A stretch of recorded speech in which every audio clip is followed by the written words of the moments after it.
correction des choses. Donc au départ, on a été rapidement et sur la séquence, rapidement,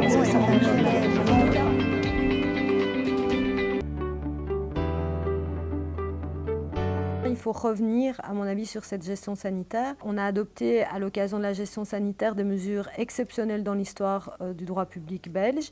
Il faut revenir sur ces caractéristiques pour préparer l'avenir et ne pas répéter les mêmes erreurs. Mais les lecteurs, c'est tout le monde. Grâce au fait de publier justement dans cette collection, on peut espérer, moi j'espère vraiment que ça tombera dans toutes les mains. D'abord parce qu'on a tous été affectés à la fois par le Covid et par la gestion sanitaire.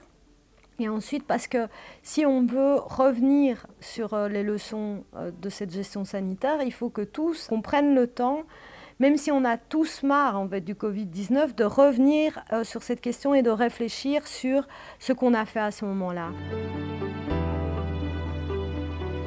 Eh bien parce que c'est une collection qui a comme ambition d'être très accessible et à la fois on nous demande de parler de manière accessible pour le grand public et en plus c'est un format, à la fois un format court et un format qui n'est pas cher qui rend possible un lectorat très large. Et ça, c'était pour moi hyper important parce que écrire un livre sur la démocratie dans un format qui aurait été élitiste, ça aurait été un vrai paradoxe.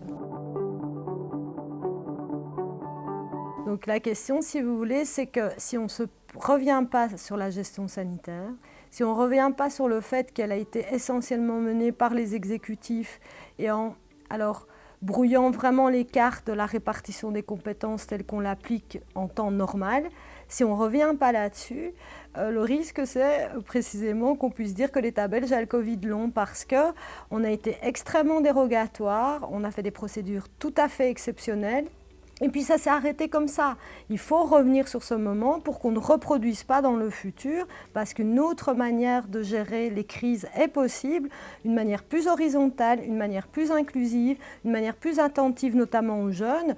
Mais si on fait semblant que rien ne s'est passé, et si on ne revient pas là-dessus, alors le risque c'est de devoir constater que l'État belge a le Covid long.